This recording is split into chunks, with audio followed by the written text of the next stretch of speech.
Hi everyone, welcome to Neethu's classroom. ഇന്നത്തെ video 9ാം class ബയോളജിയിലെ 3rd ചാപ്റ്റർ ആയിട്ടുള്ള റെസ്പിറേഷൻ ആൻഡ് എക്സ്ക്രീഷൻ്റെ സെക്കൻഡ് പാർട്ടാണ്. കഴിഞ്ഞ വീഡിയോയിൽ നമ്മൾ അവസാനിപ്പിച്ചത് ആൽവിയോളാർ എക്സ്ചേഞ്ച് ഓഫ് ഗ്യാസസ് എന്നുള്ള ടോപ്പിക്ക് ഡിസ്കസ് ചെയ്തിട്ടാണ്. അതിനോട് റിലേറ്റഡ് ആയിട്ടുള്ള ഒരു ഭാഗം കൂടി നമുക്ക് നോക്കാനുണ്ട്. അതെന്താണ്? ഈ ഒരു എക്സ്പെരിമെൻ്റ് ആണ്. Let's understand the presence of carbon dioxide in the inhaled and exhaled air. അപ്പോൾ ഇൻഹെയിൽഡ് എയറിലും എക്സ്ഹെയിൽഡ് എയറിലുള്ള കാർബൺ ഡൈ ഓക്സൈഡിൻ്റെ അളവ് മനസ്സിലാക്കാൻ വേണ്ടിയിട്ടുള്ള ഒരു എക്സ്പെരിമെൻ്റ് ആണ് ഇത്. സോ ഈ എക്സ്പെരിമെൻ്റ് ഇമ്പോർട്ടൻ്റ് ആണ്. ഇത് വെച്ചിട്ട് ക്വസ്റ്റ്യൻസ് ചോദിക്കാൻ വേണ്ടി സാധ്യതയുണ്ട്. സോ ആദ്യം അതിൻ്റെ എന്തൊക്കെയാണ് ആവശ്യമായ കാര്യങ്ങൾ, അത് എങ്ങനെയാണ് അറേഞ്ച് ചെയ്തിരിക്കുന്നതെന്ന് നമുക്കതിൻ്റെ അപ്പാരച്ചസ് ഒന്ന് മനസ്സിലാക്കാം.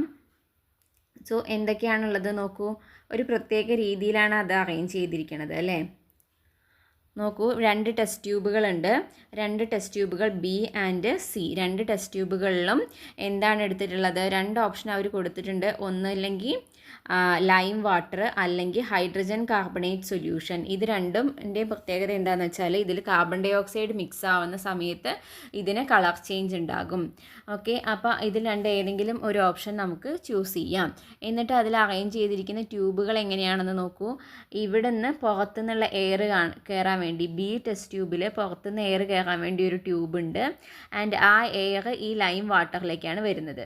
ദെൻ ഇവിടെ ഒരു ചെറിയ ട്യൂബ് കൊടുത്തിട്ടുണ്ട്. അപ്പം നമ്മൾ ഇൻഹെയിൽ ചെയ്യണ സമയത്ത്, അതായത് ഈ എ എന്ന് പറയുന്ന ഈ ഒരു ട്യൂബിലൂടെയാണ് നമ്മൾ ശ്വാസം ഉള്ളിലേക്ക് എടുക്കുകയും പുറത്തേക്ക് വിടുകയും ചെയ്യേണ്ടത്. അപ്പം അങ്ങനെ ഉള്ളിലേക്ക് ശ്വാസം എടുക്കുമ്പം ഈ ഭാഗത്തു നിന്നുള്ള എയറാണ് അതിൻ്റെ ഉള്ളിലേക്ക് കയറാൻ പോകുന്നത്. ഇനി നമ്മൾ എക്സ്ഹെയിൽ ചെയ്യുമ്പോൾ, നമ്മൾ ശ്വാസം പുറത്തേക്ക് വിടുമ്പം ആ എയർ വരാൻ പോകുന്നത് ഈ ഒരു ടെസ്റ്റ് ട്യൂബിലൂടെ ഇങ്ങോട്ട് വന്നിട്ട് ഇവിടുത്തെ ലൈം വാട്ടറിൽ അത് മിക്സപ്പ് ആവുകയാണ് ചെയ്യുന്നത്. എന്നിട്ട് ഈ ടെസ്റ്റ് ട്യൂബിലൂടെ പുറത്തേക്ക് പോകും. അങ്ങനെയാണ് ഇതിൻ്റെ ഒരു അറേഞ്ച്മെൻ്റ് എന്ന് പറയുന്നത്. അപ്പോൾ ഇങ്ങനെ അറേഞ്ച് ചെയ്തതിന് ശേഷം എന്ത് ചെയ്യാനാണ് പറയുന്നത്? Breathe slowly using mouth through tube എയിലൂടെ സ്ലോ ആയിട്ട് ബ്രീത്ത് ചെയ്യണം. അപ്പോൾ എന്നിട്ട് നമ്മൾ എന്ത് നോക്കണം? ബിയിലും സിയിലും വരുന്ന കളർ ചേഞ്ച് എന്താണെന്ന് നോക്കണം. അപ്പോൾ എന്തായിരിക്കും കളർ ചേഞ്ച് ഉണ്ടാവുക? സോ അതിലെന്താണ് കളർ ചേഞ്ച് ഉണ്ടാവുക എന്നുള്ളത് ഇവിടെ കൊടുത്തിട്ടുണ്ട് കേട്ടോ. If lime water is used as indicator it turns milky when carbon dioxide passes through it. അപ്പോൾ ഇതിൽ നമ്മൾ ലൈം വാട്ടറാണ് എടുത്തിരിക്കണമെന്നുണ്ടെങ്കിൽ ഇതിലൂടെ കാർബൺ ഡൈ ഓക്സൈഡ് പാസ് ചെയ്യുമ്പം അതൊരു മിൽക്കി കളറാവും. അതായത് തെളിഞ്ഞ വെള്ളം പോലെയുള്ളത് മാറിയിട്ട് ഒരു പാലിൻ്റെ ടെക്സ്ചർ, പാലിൻ്റെ കളർ പോലൊരു കളറായിട്ട് മാറും. ഇനിയല്ല നമ്മൾ ഹൈഡ്രജൻ കാർബണേറ്റ് ഇൻഡിക്കേറ്ററാണ് അതിൽ യൂസ് ചെയ്തിട്ടുണ്ടായിരുന്നുണ്ടെങ്കിൽ അതിൻ്റെ കളറ് റെഡ് കളറായിരിക്കും അതിനുണ്ടാവുക. അതൊരു റെഡ് ടു യെല്ലോ ഷെയ്ഡിലേക്ക്, റെഡിൽ നിന്ന് ഒരു യെല്ലോ ഷെയ്ഡിലേക്ക് അവിടെ ചേഞ്ച് സംഭവിക്കും. ഇപ്പം നമ്മൾ ലൈം വാട്ടറാണ് ഇവിടെ എടുക്കണമെന്നുണ്ടെങ്കിൽ ഏതിലാണ് ചേഞ്ച് ഉണ്ടാവുക എന്നാണ് നമ്മൾക്ക് മനസ്സിലാക്കേണ്ടത്. അപ്പോൾ നമ്മൾ ഇവിടെ നമ്മൾ ഇൻഹെയിൽ ചെയ്യുന്ന സമയത്ത് ഇവിടുന്ന് കയറുന്ന എയറിൽ എന്താണ്? കാർബൺ ഡൈ ഓക്സൈഡിൻ്റെ അളവ് കുറവായിരിക്കും. അതുകൊണ്ട് തന്നെ ബി ടെസ്റ്റ് ട്യൂബിൽ നമുക്ക് വലിയ വ്യത്യാസങ്ങളൊന്നും കാണാൻ പറ്റില്ല. അതേസമയം നമ്മൾ എക്സ്ഹെയിൽ ചെയ്യുമ്പം, അതായത് എയർ പുറത്തേക്ക് വരുന്ന സമയത്ത് അത് വന്നിട്ട് മിക്സ് ആവുന്നത് ഈ സിയിലാണ്. ഇവിടെ എന്താവും? കാർബൺ ഡൈ ഓക്സൈഡിൻ്റെ അളവ് കൂടുതലാണ്. അതായത് നമ്മൾ എക്സ്ഹെയിൽ ചെയ്യുന്ന വായുവിൽ കാർബൺ ഡൈ ഓക്സൈഡിൻ്റെ അളവ് കൂടുതലായതുകൊണ്ട് തന്നെ ടെസ്റ്റ് ട്യൂബ് സിയിൽ എന്തായിട്ട് മാറും? അതൊരു മിൽക്കി ആയിട്ട് മാറും. ലൈം വാട്ടർ മിൽക്കി ടെക്സ്ചറിലേക്ക് മാറും. അപ്പോൾ അതിൽ നിന്ന് നമ്മൾ മനസ്സിലാക്കുന്നത് ഇൻഹെയിൽഡ് എയറിൽ, നമ്മൾ ഉള്ളിലേക്ക് എടുക്കുന്ന എയറിൽ കാർബൺ ഡൈ ഓക്സൈഡിൻ്റെ അളവ് കമ്പാരിറ്റീവ്ലി കുറവും, എക്സ്ഹെയിൽ ചെയ്യുന്ന എയറിൽ, പുറത്തേക്ക് വിടുന്ന എയറിൽ കാർബൺ ഡൈ ഓക്സൈഡിൻ്റെ അളവ് കൂടുതലുമാണ് എന്നാണ് ഈ ഒരു എക്സ്പെരിമെൻറ്റിൽ നമ്മൾ മനസ്സിലാക്കുന്നത്. അപ്പോൾ ഇതിൽ നമ്മൾ എഴുതേണ്ടത് ഒബ്സർവേഷനും ഇൻഫറൻസും നമ്മൾ എഴുതണം. അപ്പോൾ ഈ ഒരു പോയിൻറ്റ്സിനെ ബേസ് ചെയ്തിട്ടാണ് അത് എഴുതേണ്ടത്. അതെങ്ങനെ എഴുതണം എന്നുള്ളത് നോക്കാം. ഇതിനെ ബേസ് ചെയ്തിട്ട് ക്വസ്റ്റ്യൻസ് വരാൻ സാധ്യതയുണ്ട്. ഇതേ അപ്പാരച്ചസിൻ്റെ അറേഞ്ച്മെൻ്റ് ഒക്കെ നോക്കി വയ്ക്കുക. ഇതുപോലെ ക്വസ്റ്റ്യൻ ചോദിക്കാൻ സാധ്യതയുണ്ട്. സോ നമുക്കതിൻ്റെ ഒബ്സർവേഷനും ഇൻഫറൻസും നോക്കാം. Observation is when inhaled air bubbled through lime water in test tube B there is little to no visible change. The lime water remains clear. When you exhale the sample of lime water in C turns milky very quickly. അപ്പോൾ നമ്മൾ inhale ചെയ്യുന്ന എയറിന് test tube ബിയിൽ എന്ത് സംഭവിക്കുന്നില്ല? വലിയ change ഒന്നും ഉണ്ടാവുന്നില്ല. But exhale ചെയ്യുന്ന എയറിന് ടെസ്റ്റ് ട്യൂബ് സിയിൽ അവിടെ മിൽക്കിയായി മാറുന്നുണ്ട്. അപ്പോൾ അതിന് ഇൻഫറൻസ് എന്താണ്? Exhaled air contains a significantly higher concentration of carbon dioxide which is produced during cellular respiration compare to the carbon dioxide in inhaled air. Inhaled എയറിനെ compare ചെയ്ത് നോക്കുമ്പോൾ exhaled എയറിൽ significantly high amount of carbon dioxide ഉണ്ട് എന്നുള്ളതാണ് അതിൻ്റെ inference. Okay, so അപ്പോൾ ഇതിനെ base ചെയ്തിട്ട് ക്വസ്റ്റ്യൻ ചോദിക്കാൻ സാധ്യതയുണ്ട്. അതുകൊണ്ട് ഈ ഒബ്സർവേഷനും ഇൻഫറൻസും വളരെ ഇമ്പോർട്ടൻ്റ് ആണ്. So now you have understood the alveolar exchange of gases and then which analyze the illustration which includes other stages of respiration. അപ്പോൾ ഇവിടെ നമ്മൾ ആൽവിയോളയിൽ എന്ത് സംഭവിക്കുന്നു, എങ്ങനെയാണ് ആ ഒരു എക്സ്ചേഞ്ച് ഓഫ് ഗ്യാസ് നടക്കുന്നത്, ആൽവിയോളയും ബ്ലഡും തമ്മിൽ എങ്ങനെയാണ് നടക്കണതെന്ന് ഡിസ്കസ് ചെയ്ത് കഴിഞ്ഞു. ഇനി അടുത്തതെന്ന് പറയുന്നത് ബാക്കിയുള്ള സ്റ്റേജുകളാണ്. അതായത് ഗ്യാസിൻ്റെ ട്രാൻസ്പോർട്ടും അത് കഴിഞ്ഞിട്ട് റെസ്പിറേഷനിൽ എന്ത് സംഭവിക്കുന്നു എന്നുള്ളതാണ് ഈ ഒരു ഇലിസ്ട്രേഷനിൽ നമ്മൾ നോക്കാൻ പോകുന്നത്. സോ നമുക്ക് ഇതിലെ ഓരോ സ്റ്റെപ്സായിട്ട് നോക്കാം. സോ പ്രോസസ്സ് സ്റ്റാർട്ട് ചെയ്യുന്നത് ആൽവിയോളാർ എക്സ്ചേഞ്ച് ഓഫ് ഗ്യാസസ് വെച്ചിട്ട് തന്നെയാണ്. അവിടെ നിന്ന് എന്ത് സംഭവിക്കുന്നു, ഓക്സിജൻ ആൽവിയോളസിൻ്റെ ഉള്ളിൽ നിന്ന് ബ്ലഡ് കാപ്പിലറിയിലേക്ക് കയറുന്നു. സോ ഈ ഭാഗം നമ്മൾ ഓൾറെഡി കഴിഞ്ഞ വീഡിയോയിൽ ഡീറ്റെയിൽ ആയിട്ട് പറഞ്ഞിട്ടുണ്ട്. കാണാത്തവർ പാർട്ട് 1 ഒന്ന് കണ്ടു നോക്കിയാൽ മതി കേട്ടോ. അപ്പോൾ ഇവിടെ ഞാൻ അധികം എക്സ്പ്ലെയിൻ ചെയ്യുന്നില്ല. അപ്പം അങ്ങനെ ഓക്സിജൻ എവിടെ എത്തുന്നു, ബ്ലഡ് കാപ്പിലറീസിൽ എത്തുന്നു, ആൽവിയോളാർ ബ്ലഡ് കാപ്പിലറീസിൽ എത്തുന്നു. ദെൻ അവിടെ നിന്ന് എന്താ സംഭവിക്കുന്നത്, ഈ ഓക്സിജൻ ട്രാൻസ്പോർട്ട് ചെയ്ത് ബോഡിയുടെ എല്ലാ ഭാഗത്തേക്കും എത്തണം അല്ലേ. അതെങ്ങനെ സംഭവിക്കുന്നു, ഈ ബ്ലഡിൽ ആൽവിയോളാർ ബ്ലഡ് കാപ്പിലറീസിലുള്ള ബ്ലഡിൽ വെച്ചിട്ട് ഓക്സിജൻ എന്ത് ചെയ്യുന്നു, ഒരു ഭാഗം a small portion of O2 dissolves in plasma and the remaining O2 combines with haemoglobin to form oxyhaemoglobin. അതാണ് നമ്മൾ ഇമ്പോർട്ടൻ്റ് ആയി മനസ്സിലാക്കേണ്ട ഭാഗം എന്ന് പറയുന്നത്. അതായത് ഒരു ഭാഗം ഈ ലങ്സിൽ നിന്ന് ബ്ലഡിലെത്തുന്ന ഓക്സിജൻ്റെ ഒരു ഭാഗം ബ്ലഡിലെ ഒരു ഭാഗമായിട്ടുള്ള പ്ലാസ്മയിൽ ഡിസോൾവ് ആകുന്നു. ബാക്കിയുള്ള ഭാഗം മൊത്തം എന്ത് ചെയ്യുന്നു, ബ്ലഡിൽ നമ്മൾ ഹീമോഗ്ലോബിനെ കുറിച്ച് പഠിച്ചിട്ടുണ്ട്. ഹീമോഗ്ലോബിൻ എവിടെയാണ് ഉണ്ടാവുക, നമ്മുടെ റെഡ് ബ്ലഡ് സെൽസിലാണ് ഉണ്ടാവുക. ആ ഹീമോഗ്ലോബിനുമായിട്ട് ഈ ഓക്സിജൻ കമ്പൈൻ ചെയ്തിട്ട് ഓക്സി ഹീമോഗ്ലോബിൻ ഫോം ചെയ്യുന്നു. ഇനി ബാക്കിയുള്ള ട്രാൻസ്പോർട്ട് എന്ന് പറയുന്നത്, അതായത് ബ്ലഡിലൂടെയുള്ള ബാക്കിയുള്ള ട്രാൻസ്പോർട്ട് എന്ന് പറയുന്നത് ഈ ഓക്സി ഹീമോഗ്ലോബിൻ എന്നുള്ള ഒരു ഫോമിലാണ്. ഇനി ഇങ്ങനെ ബോഡിയുടെ ബ്ലഡ് വെസലുകളിലൂടെ ബോഡിയുടെ ബാക്കിയുള്ള ഭാഗങ്ങളിലേക്കൊക്കെ എത്തുന്നു. അപ്പോൾ ഓരോ ടിഷ്യൂവിലും ഈ ബ്ലഡ് എത്തണം, ഈ ഓക്സിജൻ എത്തണം അല്ലേ. അങ്ങനെ ടിഷ്യൂസിൻ്റെ അടുത്തെത്തുമ്പോൾ അഡ്ജസൻറ്റ് ടു ദ സെല്ലിന് അടുത്തെത്തുമ്പോൾ oxy haemoglobin dissociates and oxygen become free. അപ്പോൾ ലങ്സിൽ നിന്ന് ഓക്സി ഹീമോഗ്ലോബിൻ ആവുന്നു, അവിടുന്ന് ബ്ലഡിലൂടെ ട്രാൻസ്പോർട്ട് ചെയ്തിട്ട് സെല്ലുകളുടെ അവിടെ അടുത്തെത്തുമ്പോൾ എന്ത് ചെയ്യുന്നു, ഈ ഓക്സി ഹീമോഗ്ലോബിൻ ഡിസോസിയേറ്റ് ചെയ്തിട്ട് വീണ്ടും ഓക്സിജനും ഹീമോഗ്ലോബിനും സെപ്പറേറ്റ് ആകുന്നു. എന്നിട്ട് ഈ ഓക്സിജൻ എന്ത് സംഭവിക്കുന്നു, ഹീമോഗ്ലോബിനിൽ നിന്നും സെപ്പറേറ്റ് ആയ ഓക്സിജൻ ടിഷ്യൂ ഫ്ലൂയിഡ് വഴി വഴി എങ്ങോട്ട് എത്തിച്ചേരുന്നു, സെല്ലുകളിലേക്ക് എത്തിച്ചേരുന്നു. Oxygen from the blood reaches the tissue fluid and from there enters the cells. അപ്പോൾ ടിഷ്യൂ ഫ്ലൂയിഡ് എന്താണ്, അതെങ്ങനെയാണ് ഫോം ചെയ്യുന്നത് എന്നുള്ളതൊക്കെ നമ്മൾ ഓൾറെഡി പഠിച്ചിട്ടുള്ളതാണ്. ഈ സെല്ലുകളിൽ നിന്ന്, ഈ ബ്ലഡ് വെസലുകളിൽ നിന്ന് ഈ സെല്ലുകളുടെ ഇടയിലേക്കുള്ള സ്പേസിലേക്ക് ഊറിയിറങ്ങുന്ന ഇങ്ങനെ വരുന്ന ആ ഒരു ബ്ലഡിൻ്റെ ഭാഗത്തിനെയാണ് ടിഷ്യൂ ഫ്ലൂയിഡ് എന്ന് പറയുന്നത്. ആ ഭാഗത്തിലൂടെയാണ് ഓക്സിജനും ന്യൂട്രിയൻസും ഒക്കെ സെല്ലുകളിലേക്ക് എത്തുന്നതും സെല്ലുകളിൽ നിന്നുള്ള വേസ്റ്റ് മെറ്റീരിയലുകൾ തിരിച്ച് ബ്ലഡ് കാപ്പിലറീസിലേക്ക് തിരിച്ചു വരുന്നതും ഈ ടിഷ്യൂ ഫ്ലൂയിഡ് വഴിയാണ്. അപ്പോൾ ഓക്സിജൻ എന്ത് ചെയ്യുന്നു, ഓക്സിജൻ ടിഷ്യൂ ഫ്ലൂയിഡിലൂടെ ഇൻ്റർസെല്ലുലാർ സ്പേസിലേക്ക്, സെല്ലുകളുടെ ഇടയിലുള്ള സ്പേസിലേക്ക് ഇറങ്ങുന്നു. അവിടുന്ന് ആ ഓക്സിജൻ എല്ലാ സെല്ലുകളിലേക്കും എത്തിച്ചേരുന്നു. ഇനി ഓക്സിജൻ സെല്ലുകളിൽ എത്തിച്ചേർന്ന് കഴിഞ്ഞാൽ അടുത്ത് നടക്കുന്ന പ്രോസസ്സാണ് സെല്ലുലാർ റെസ്പിറേഷൻ എന്ന് പറയുന്നത്.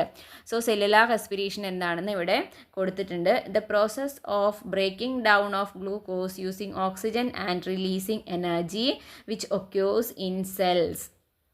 ഇപ്പോൾ സെല്ലുലാർ റെസ്പിറേഷൻ എന്ന് പറയുന്നത് എല്ലാ സെല്ലിലും നടക്കുന്ന ഒരു പ്രോസസ്സാണ്. അവിടെ എന്താണ് സംഭവിക്കുന്നത്, ഗ്ലൂക്കോസ് ബ്രേക്ക് ഡൗൺ ചെയ്യുന്നു യൂസിങ് ഓക്സിജൻ. അതിൻ്റെ ഫലമായിട്ട് എന്തുണ്ടാകുന്നു? എനർജി റിലീസ് ചെയ്യുന്നു. അതേപോലെ തന്നെ കാർബൺ ഡൈ ഓക്സൈഡും ഒരു ബൈ പ്രൊഡക്റ്റ് ആയിട്ട് ഉണ്ടാകുന്നുണ്ട്. സോ ഓക്സിജൻ ഉപയോഗിച്ച് ഗ്ലൂക്കോസിനെ ബ്രേക്ക് ഡൗൺ ചെയ്തിട്ട് എനർജി റിലീസ് ചെയ്യുന്ന പരിപാടിനെയാണ് സെല്ലുലാർ റെസ്പിറേഷൻ എന്ന് പറയുന്നത്. ഇനി ഇത് 2 സ്റ്റെപ്പുകളായിട്ടാണ് നടക്കുക, 2 സ്റ്റേജസ് ഉണ്ട്. ഒന്ന് ഗ്ലൈക്കോളിസിസും മറ്റത് ക്രെബ്സ് സൈക്കിളും. Glycolysis is the first phase of cellular respiration. ഇത് എവിടെയാണ് നടക്കുന്നത്? സൈറ്റോപ്ലാസത്തിൽ, സെല്ലിൻ്റെ സൈറ്റോപ്ലാസത്തിലാണ് നടക്കുന്നത്. സൈറ്റോപ്ലാസം സെല്ലിൻ്റെ ഭാഗങ്ങൾ പഠിച്ചിട്ടുണ്ട്. സൈറ്റോപ്ലാസം എന്ന് പറയുന്നത് ഈ ഒരു ഭാഗമാണ് സൈറ്റോപ്ലാസം. ആ ഒരു ഫ്ലൂയിഡ് മാട്രിക്സ്, സെല്ലിനകത്തുള്ള ഫ്ലൂയിഡ്, അതിൻ്റെ ഉള്ളിലാണ് എല്ലാ ബാക്കിയുള്ള ന്യൂക്ലിയസും മൈറ്റോകോൺട്രിയയും റൈബോസോംസും എല്ലാം അതിലാണ് ഇങ്ങനെ മുങ്ങിക്കിടക്കുന്നത്. അപ്പോൾ ആ ഒരു സൈറ്റോപ്ലാസത്തിലാണ് ഈ ഗ്ലൈക്കോളിസിസ് നടക്കുന്നത്. ഇനി ഇതിന് എന്താവശ്യമില്ല? ഓക്സിജൻ ആവശ്യമില്ല. അപ്പം നമ്മൾ പറഞ്ഞു സെല്ലുലാർ റെസ്പിറേഷൻ എന്ന് വെച്ചാൽ ഓക്സിജൻ ഉപയോഗിച്ചിട്ട് ഗ്ലൂക്കോസിനെ ബ്രേക്ക് ഡൗൺ ചെയ്യണതാണ് എന്ന് പറഞ്ഞാലും അതിൻ്റെ ഫസ്റ്റ് സ്റ്റേജ് ആയിട്ടുള്ള ഗ്ലൈക്കോളിസിസിൽ ഓക്സിജൻ ആവശ്യമായിട്ട് വരുന്നില്ല. അവിടെ ഗ്ലൂക്കോസ് എന്തായിട്ട് മാറുന്നു? ഗ്ലൂക്കോസ് പൈരുവിക് ആസിഡായിട്ട് മാറുന്നു. ഫസ്റ്റ് സ്റ്റേജിൽ ഗ്ലൂക്കോസ് പൈരുവിക് ആസിഡായിട്ട് മാറുന്നു. ആ സമയത്ത് 2 ATP മോളിക്യൂൾ ഫോം ചെയ്യുന്നുണ്ട്. ATP എന്ന് പറഞ്ഞാൽ എന്താണ്? നമ്മുടെ ബോഡിയുടെ എനർജി കറൻസിയാണ് അല്ലേ. ATP എന്നുള്ള ഫോമിലാണ് നമ്മുടെ ബോഡിയിൽ എനർജി സ്റ്റോർ ചെയ്ത് വെച്ചിരിക്കുന്നത്. അപ്പോൾ ATP ഉണ്ടായി എന്ന് പറഞ്ഞാൽ അതിനർത്ഥം അവിടെ എനർജി ഉണ്ടായി എന്നാണ് ഉദ്ദേശിക്കുന്നത്. അപ്പോൾ 2 ATPs are also formed in glycolysis. So that is the first phase of cellular respiration. And അതിനുശേഷം സെക്കൻഡ് ഫേസ് എന്ന് പറയുന്നത് ക്രെബ്സ് സൈക്കിളാണ്. ഈ ക്രെബ്സ് സൈക്കിൾ നടക്കുന്നത് മൈറ്റോകോൺട്രിയയിലാണ്. ഇത് വളരെ ഇമ്പോർട്ടൻ്റ് ആയ പോയിൻറ്റ്സ് ആണ് ഇതൊക്കെ. ക്വസ്റ്റ്യൻസ് ഇവിടെ നിന്നൊക്കെ വരാൻ വളരെ സാധ്യതയുണ്ട്. ആൻഡ് ഇതിൽ എന്ത് ആവശ്യമുണ്ട്? ഓക്സിജൻ ആവശ്യമുണ്ട്. സോ ഇത് നടക്കുന്നത് മൈറ്റോകോൺട്രിയയിലാണ്, അതിന് ഓക്സിജൻ ആവശ്യമുണ്ട്. ഇവിടെ എന്താ സംഭവിക്കുന്നത്? ഫസ്റ്റ് ഗ്ലൈക്കോളിസിസിലുണ്ടായ പൈരുവിക് ആസിഡ് ഉണ്ടല്ലോ, ഈ പൈരുവിക് ആസിഡ് കാർബൺ ഡൈ ഓക്സൈഡും വാട്ടറുമായിട്ട് ഡിസോസിയേറ്റ് ചെയ്യുന്നു. ഫസ്റ്റ് സ്റ്റേജിൽ ഗ്ലൈക്കോളിസിസിൽ ഓക്സിജൻ എന്തായിട്ട് മാറും? പൈരുവിക് ആസിഡായിട്ട് മാറും. അടുത്ത സ്റ്റേജിൽ ക്രെബ്സ് സൈക്കിളിൽ ഈ പൈരുവിക് ആസിഡ് കാർബൺ ഡൈ ഓക്സൈഡും വാട്ടറുമായിട്ട് മാറും. ഇത് ഡയറക്റ്റായിട്ട് നടക്കല്ല, ഇതൊക്കെ ഓരോ സ്റ്റെപ്പ് ബൈ സ്റ്റെപ്പ് ആയിട്ടാണ് നടക്കുന്നത്. കുറേ സ്റ്റെപ്പുകൾ ഇതിൻ്റെ ഉള്ളിൽ സംഭവിക്കുന്നുണ്ട്. ദെൻ അതിൻ്റെ ഫലമായിട്ട് 28 ATP മോളിക്യൂൾസ് ആ ഫോംഡ്. അത്രയും എനർജി അവിടെ ഉണ്ടാകുന്നുണ്ട്. അപ്പോൾ ഗ്ലൈക്കോളിസിസിൽ 2 ATP ഉണ്ടാകുന്നു, ക്രെബ്സ് സൈക്കിളിൽ 28 ATP ഉണ്ടാകുന്നു. ടോട്ടൽ 30 ATP ആണ് സെല്ലുലാർ റെസ്പിറേഷൻ്റെ സമയത്ത് ഉണ്ടാകുന്നത്. ഓക്കെ, ഇതൊരു സൈക്കിളിൻ്റെ കാര്യമാണ് പറയുന്നത് കേട്ടോ. അറ്റ് എ ടൈം ഒരുപാട് ഈ പ്രോസസ്സ് തന്നെ എല്ലാ സെല്ലിലും നടന്നുകൊണ്ടിരിക്കുകയാണ്. അങ്ങനെയാണ് നമ്മുടെ ബോഡിയിൽ ബോഡി വർക്ക് ചെയ്യാൻ ആവശ്യമായ എനർജി ഉണ്ടാവുന്നത് ഇങ്ങനെയാണ്. ഓക്കെ, സോ സെല്ലുലാർ റെസ്പിറേഷൻ എന്ന് പറഞ്ഞാൽ ഓക്സിജൻ ഉപയോഗിച്ചിട്ട് ഗ്ലൂക്കോസിനെ എന്ത് ചെയ്യുന്നു? ബ്രേക്ക് ഡൗൺ ചെയ്യുന്നു. ആൻഡ് അതിൻ്റെ പ്രോഡക്റ്റ്സ് ആയിട്ട് കാർബൺ ഡൈ ഓക്സൈഡ് ഉണ്ടാകുന്നുണ്ട്, വാട്ടർ ഉണ്ടാകുന്നുണ്ട്, അതേപോലെ തന്നെ ഇത്രയും എമൗണ്ട് ഓഫ് എനർജിയും റിലീസ് ആവുന്നുണ്ട്. ഓക്കെ, സോ അപ്പോൾ ഓക്സിജൻ സെല്ലിലെത്തി, അവിടുന്ന് എന്ത് സംഭവിച്ചു? സെല്ലുലാർ റെസ്പിറേഷൻ സംഭവിച്ചു. പിന്നെ അതിൻ്റെ ബൈ പ്രൊഡക്റ്റ് ആയിട്ടുണ്ടാകുന്ന കാർബൺ ഡൈ ഓക്സൈഡ് ആണ് തിരിച്ച് ലങ്സിലെത്തിയിട്ട് അവിടുന്ന് എക്സ്ഹേൽ ചെയ്യുന്ന സമയത്ത് പുറത്തേക്ക് പോകുന്നത്. അപ്പോൾ അതിനി ലങ്സിലേക്ക് എത്തണ്ടേ? അതെങ്ങനെയാണ് സംഭവിക്കണേന്ന് നോക്കാം. അപ്പോൾ ഇതേപോലെ തന്നെ സെല്ലുകളിലുള്ള carbon dioxide tissue fluid വഴി തിരിച്ച് എങ്ങോട്ട് എത്തുന്നു? തിരിച്ച് ഈ ഒരു ബ്ലഡ് വെസലുകളിലേക്ക്, ബ്ലഡ് കാപ്പിലറീസിലേക്ക് എത്തുന്നു. CO2 passes from cell to tissue, from there to blood. അപ്പോൾ ആദ്യം സെല്ലിൽ നിന്ന് ടിഷ്യൂ ഫ്ലൂയിഡിലേക്ക് എത്തുന്നു, അവിടുന്ന് അത് ബ്ലഡിലേക്ക് എത്തുന്നു. ഇനി എങ്ങനെയാണ് കാർബൺ ഡൈ ഓക്സൈഡ് ട്രാൻസ്പോർട്ട് ചെയ്യണേന്ന് നോക്കാം. നോക്കൂ, ബ്ലഡിൽ ഓക്സിജൻ്റെ കാര്യത്തിൽ നമ്മൾ പറഞ്ഞു പ്ലാസ്മയിൽ കുറച്ച് ഡിസോൾവ് ആവുന്നുണ്ട്, പിന്നെ ഓക്സി ഹീമോഗ്ലോബിൻ ആവുന്നു. ഇവിടെയാണെങ്കിലോ 7% ഓഫ് കാർബൺ ഡൈ ഓക്സൈഡ് പ്ലാസ്മയിൽ ഡിസോൾവ് ആവുന്നുണ്ട്. 23% എന്ത് ചെയ്യുന്നു? ഹീമോഗ്ലോബിനുമായിട്ട് കമ്പൈൻ ചെയ്തിട്ട് കാർബമിനോ ഹീമോഗ്ലോബിൻ ഉണ്ടാകുന്നു. ഓക്സിജനുമായിട്ട് കമ്പൈൻ ചെയ്തപ്പോൾ ഓക്സി ഹീമോഗ്ലോബിൻ ആണെങ്കിൽ കാർബൺ ഡൈ ഓക്സൈഡുമായിട്ട് കമ്പൈൻ ചെയ്യുമ്പം കാർബമിനോ ഹീമോഗ്ലോബിൻ ആണ്. ദെൻ ബാക്കിയുള്ള 70%ഉം combines with the water in the RBC to form bicarbonate. So 3 രീതിയിലാണ് 7% പ്ലാസ്മയിൽ ഡിസോൾവ് ആവുന്നു, 23% കാർബമിനോ ഹീമോഗ്ലോബിൻ ആവുന്നു ഹീമോഗ്ലോബിനുമായിട്ട് ചേർന്നിട്ട്, ബാക്കി 70% വാട്ടർ RBCയിലുള്ള റെഡ് ബ്ലഡ് സെൽസിലുള്ള വാട്ടറുമായിട്ട് ജോയിൻ ചെയ്തിട്ട് ബൈകാർബണേറ്റ്സ് ഉണ്ടാക്കുന്നു. അപ്പോൾ ഈ 3 രീതിയിലാണ് കാർബൺ ഡൈ ഓക്സൈഡ് ട്രാൻസ്പോർട്ട് ചെയ്യുന്നത്. ആൻഡ് അത് ബ്ലഡിലൂടെ ട്രാൻസ്പോർട്ട് ചെയ്തിട്ട് എവിടെ എത്തുന്നു? തിരിച്ച് ആൽവിയോള ബ്ലഡ് കാപ്പിലറീസിലെത്തുന്നു, തിരിച്ച് ലങ്സിലെത്തുന്നു. അവിടെ വെച്ചിട്ട് കാർബമിനോ ഹീമോഗ്ലോബിനും അതേപോലെ ബൈകാർബണേറ്റും ഒക്കെ ഡിസോസിയേറ്റ് ചെയ്തിട്ട് കാർബൺ ഡൈ ഓക്സൈഡ് റിലീസ് ചെയ്യുന്നു. ആൻഡ് അതെന്ത് ചെയ്യുന്നു, അപ്പോൾ ആ സമയത്ത് ഈ ആൽവിയോളാർ ബ്ലഡ് കാപ്പിലറീസിൽ എന്തായിരിക്കും, കാർബൺ ഡൈ ഓക്സൈഡിൻ്റെ കോൺസെൻട്രേഷൻ കൂടുതലായിരിക്കും, നമ്മുടെ ആൽവിയോളസിൻ്റെ ഉള്ളിൽ കുറവായിരിക്കും. സോ ഇവിടുന്ന് ഇങ്ങോട്ട് ട്രാൻസ്പോർട്ടേഷൻ നടക്കുന്നു. ഓക്കെ, അത് നമ്മൾ എക്സ്ഹേൽ ചെയ്യണ സമയത്ത് ആ എയർ നമ്മുടെ ലങ്സിൽ നിന്ന് പുറത്തേക്ക് പോവുകയും ചെയ്യുന്നു. അങ്ങനെ കാർബൺ ഡൈ ഓക്സൈഡ് നമ്മുടെ ബോഡിയിൽ നിന്ന് റിലീസ് ചെയ്യുന്നു. സോ ഇത്രയും പ്രോസസ്സാണ് ഈ റെസ്പിറേഷൻ്റെ സമയത്ത് നമ്മുടെ ലങ്സിലും ബ്ലഡിലും ബാക്കി ബോഡിയുടെ ബാക്കി ഭാഗത്തുമായിട്ട് സംഭവിക്കുന്നത്. സോ ഇതൊരു ഇമ്പോർട്ടൻ്റ് ആയ ഭാഗമാണ്. ഇതേപോലെ തന്നെ സ്റ്റെപ്പ് ബൈ സ്റ്റെപ്പായിട്ട് നന്നായിട്ട് മനസ്സിലാക്കി പഠിച്ചു വയ്ക്കുക. അങ്ങനെയാണെങ്കിൽ ഏത് തരത്തിൽ ക്വസ്റ്റ്യൻ ചോദിച്ചാലും നമുക്ക് എഴുതാൻ വേണ്ടിയിട്ട് പറ്റും. സോ ഇനി നമുക്കിതിൻ്റെ ബാക്കി നോട്ട്സും ഇൻഡിക്കേറ്റേഴ്സൊക്കെ നോക്കാം. അപ്പോൾ നമുക്ക് ഓരോ ഇൻഡിക്കേറ്റേഴ്സ് ആയിട്ട് നോക്കാം. ആദ്യം ട്രാൻസ്പോർട്ട് ഓഫ് ഓക്സിജൻ. ഓക്സിജൻ്റെ ട്രാൻസ്പോർട്ട് എങ്ങനെയാണ് നടക്കുന്നത്? നമ്മൾ ഓൾറെഡി പറഞ്ഞ കാര്യങ്ങൾ തന്നെയാണ്. അത് കുറച്ച് ചെറിയ ഷോർട്ട് നോട്ട്സ് ആയിട്ട് പ്രിപ്പയർ ചെയ്തിട്ടുണ്ട്, നോക്കാം. First is transport of oxygen from alveolus O2 diffuses into the blood in the alveolar blood capillaries. In the blood, a small portion of the O2 dissolves in plasma. The remaining O2 combines with the hemoglobin to form oxyhemoglobin and transports through blood. ഇതിൽ O2 ഇങ്ങനെ അല്ല എഴുതുക, അത് typing അതിലുള്ള കുഴപ്പം കൊണ്ട് വരാത്തതാണ് കേട്ടോ. Oxygen O എന്ന് എഴുതിയിട്ട് 2 അടിയിൽ, അത് അറിയാവുന്നതായിരിക്കുമല്ലോ അല്ലേ, അതങ്ങനെ തന്നെ എഴുതിയെടുക്കണേ. ദെൻ അതാണ് ട്രാൻസ്പോർട്ട് ഓഫ് ഓക്സിജൻ. എങ്ങനെയാണെന്ന് നമ്മൾ എക്സ്പ്ലെയിൻ ചെയ്തു, ജസ്റ്റ് അതിൻ്റെ നോട്ടാണ്. അടുത്തതെന്ന് പറയുന്നത് നോക്കൂ, entry of oxygen from blood to tissue. ബ്ലഡിൽ നിന്ന് ടിഷ്യൂവിലേക്ക് എങ്ങനെയാണ് ഓക്സിജൻ കയറുന്നത്? adjacent to the cell, oxyhemoglobin dissociates and oxygen become free. Then oxygen from the blood reaches the tissue fluid and from there enters the cell. Tissue fluidil നിന്ന് സെല്ലിലേക്ക് entry ചെയ്യുന്നു. അടുത്തത് point എന്ന് പറയുന്നത്, അല്ലെങ്കിൽ അടുത്ത ഇൻഡിക്കേറ്റർ എന്ന് പറയുന്നത് സെല്ലുലാർ റെസ്പിറേഷൻ ആണ്. സോ സെല്ലുലാർ റെസ്പിറേഷനിൽ നമ്മൾ ഗ്ലൈക്കോളിസിസും അതുപോലെ ക്രെബ്സ് സൈക്കിളും പറയണം. സോ സെല്ലുലാർ റെസ്പിറേഷൻ എന്ന് പറഞ്ഞാൽ എന്താണെന്ന് ആദ്യം. Cellular respiration is the process of breaking down glucose using oxygen and releasing energy which occurs in cell. Then it has 2 phases. Phases ഏതൊക്കെയാണ്? First is glycolysis. Takes place in the cytoplasm. Oxygen is not required for glycolysis. In the process, glucose is converted into pyruvic acid. 2 ATP molecules are formed. ഇതൊക്കെ important ആയിട്ടുള്ള പോയിന്റുകളാണ്. Then Krebs cycle എന്ന് പറയുമ്പോൾ second phase ആണ്. എവിടെയാണ് നടക്കുന്നത്? മൈറ്റോകോൺട്രിയയിലാണ്. Oxygen required ആണ്. ദെൻ ഇവിടെയോ pyruvic acid is converted to carbon dioxide and water. Then there 28 ATP molecules are formed. So ഇത്രയും കാര്യങ്ങളാണ് സെല്ലുലാർ റെസ്പിറേഷനെ കുറിച്ച് പറയാനുള്ളത്. Then next was entry of carbon dioxide from the tissue to blood. Then അടുത്തത് ടിഷ്യൂവിൽ നിന്ന് carbon dye oxide എങ്ങനെയാണ് ബ്ലഡിലേക്ക് കയറുന്നത്? Carbon dioxide passes from cell to tissue fluid and from there to blood.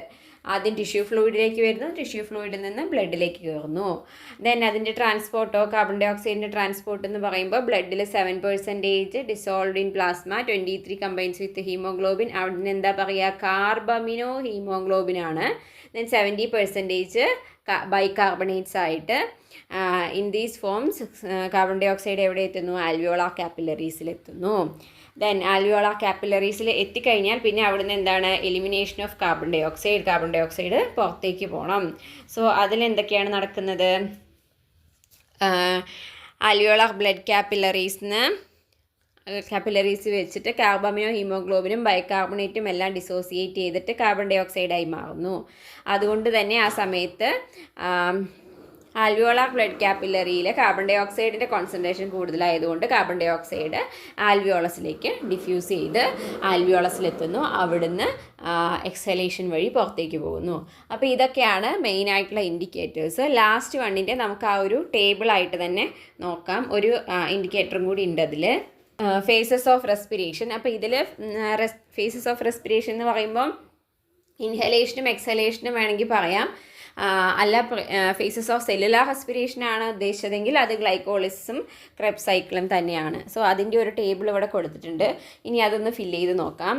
ഇതും important ആയിട്ടുള്ളൊരു ടേബിളാണ് കേട്ടോ. അപ്പോൾ അതിൻ്റെ ഇൻഡിക്കേറ്റേഴ്സ് നോക്കൂ. സൈറ്റ് ഓഫ് ആക്ടിവിറ്റി, ഗ്ലൈക്കോളിസിൻ്റെ സൈറ്റ് ഓഫ് ആക്ടിവിറ്റി എവിടെയാണ് ഗ്ലൈക്കോളിസിസ് നടക്കുന്നത്?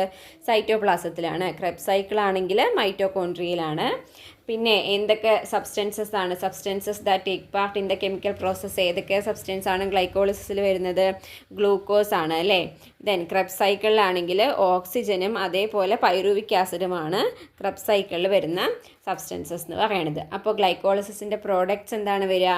പൈറുവിക് ആസിഡും 2 ATP ആണ് ഗ്ലൈക്കോളിസിസിൻ്റെ പ്രോഡക്റ്റ് ആയിട്ട് വരിക. ക്രെബ്സ് സൈക്കിളിൻ്റെ ആണെങ്കിൽ കാർബൺ ഡൈ ഓക്സൈഡ്, വാട്ടർ, പിന്നെ ATP 28 ATPയും വരുന്നുണ്ട്. റിക്വയർമെൻറ്റ് ഓഫ് ഓക്സിജൻ എന്ന് പറഞ്ഞാൽ ഗ്ലൈക്കോളിസിസിന് ഓക്സിജൻ നോട്ട് റിക്വയർഡ്, ക്രെബ്സ് സൈക്കിളിന് ഓക്സിജൻ റിക്വയർഡ് ആണ്. ഓക്കെ, ഈസി ടേബിളാണ്. നന്നായി മനസ്സിലാക്കി ചെയ്യുകയാണെങ്കിൽ നമുക്ക് ഓർത്തിരിക്കാൻ പറ്റും.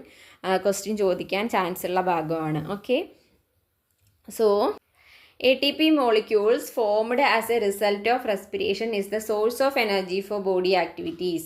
Byproducts, carbon dioxide and some extent water are eliminated immediately through exhaled air. അപ്പോൾ ഇതിൻ്റെ പ്രോഡക്റ്റായിട്ടുണ്ടായ ATP ആണ് നമ്മുടെ ശരീരത്തിൻ്റെ എനർജി എന്ന് പറയുന്നത്. അതായത് നമ്മുടെ ശരീരത്തിലെ ബാക്കി ആക്ടിവിറ്റീസ് നടത്താനുള്ള എനർജി കിട്ടുന്നത് ഈ ATP മോളിക്യൂൾസിൽ നിന്നാണ്. പിന്നെ അത് കൂടാതെയുള്ള പ്രോഡക്റ്റ്സ് ആയിട്ടുള്ള കാർബൺ ഡൈ ഓക്സൈഡും വാട്ടറും. അപ്പോൾ കാർബൺ ഡൈ ഓക്സൈഡും കുറച്ച് അളവ് വാട്ടറും നമ്മൾ എക്സ്ഹെയിൽ ചെയ്യുമ്പം എയറിലൂടെ പുറത്തേക്ക് പോകുന്നു. The process of transport of respiratory gases and break down of glucose cells using oxygen to release energy together constitute respiration. അപ്പോൾ റെസ്പിറേഷൻ എന്ന് പറയുമ്പോൾ നമ്മൾക്ക് എന്തൊക്കെ ഉൾപ്പെടുത്താൻ? ഇതുപോലെ ഗ്യാസസിൻ്റെ ട്രാൻസ്പോർട്ട്, ഗ്ലൂക്കോസിൻ്റെ സെല്ലുലാർ റെസ്പിറേഷൻ, ഇതെല്ലാം കൂടി ചേർന്നിട്ടാണ് റെസ്പിറേഷൻ എന്ന് പറയുന്ന ഒരു പ്രോസസ്സ് വരുന്നത്. അപ്പോൾ അങ്ങനെയാണെങ്കിൽ ഇതിൻ്റെ ഫുൾ കെമിക്കൽ പ്രോസസ്സിനെ നമ്മളൊന്ന് എഴുതുകയാണെങ്കിൽ, സെല്ലുലാർ റെസ്പിറേഷൻ്റെ ഒരു കെമിക്കൽ പ്രോസസ്സ് എഴുതുകയാണെങ്കിൽ നമുക്ക് ഇങ്ങനെ എഴുതാം. എന്തൊക്കെയാണ് നോക്കൂ. ഗ്ലൂക്കോസ് പ്ലസ് അവിടെ എന്താ വരിക? ഓക്സിജൻ അല്ലേ. Glucose plus oxygen. ഇനി അതിനാവശ്യമായ എൻസൈംസ് ഒക്കെ അവിടെ വേണം. അപ്പോൾ എന്തൊക്കെ പ്രോഡക്റ്റ്സ് ആണ് ഉണ്ടാവുന്നത്? Carbon dioxide, water and 30 ATP. 2 ATP ഗ്ലൈക്കോളിസിസിലും 28 ATP ക്രെബ്സ് സൈക്കിളിലും ഉണ്ടാവുന്നു. Total 30 ATP. ഓക്കെ, അപ്പോൾ ഈ ഒരു ഇക്വേഷനും ഇമ്പോർട്ടൻ്റ് ആയിട്ടുള്ളതാണ്. ഇനി ഇവിടെ ഒരു സയൻറ്റിസ്റ്റിൻ്റെ ഫോട്ടോ കൊടുത്തിട്ടുണ്ട്. ഇദ്ദേഹത്തിൻ്റെ പേരാണ് ഹാൻസ് അഡോൾഫ് ക്രെബ്സ്. അപ്പോൾ തന്നെ നമുക്കറിയാം എന്താണ് അദ്ദേഹം കണ്ടുപിടിച്ചതെന്നുള്ളത്. എന്താണ് കണ്ടുപിടിച്ചത്? ക്രെബ്സ് ആ ഒരു process, second phase of cellular respiration കണ്ടുപിടിച്ചത് ഇദ്ദേഹമാണ്. അതുകൊണ്ടാണ് അതിനെ ക്രെബ്സ് സൈക്കിൾ എന്ന് പറയണത്. അതിന് അദ്ദേഹത്തിന് എന്ത് കിട്ടിയിട്ടുണ്ട്? മെഡിസിനിൽ നോബൽ പ്രൈസ് കിട്ടിയിട്ടുണ്ട്. He shared Nobel prize for medicine with Fritz Lipmann in 1953. Okay,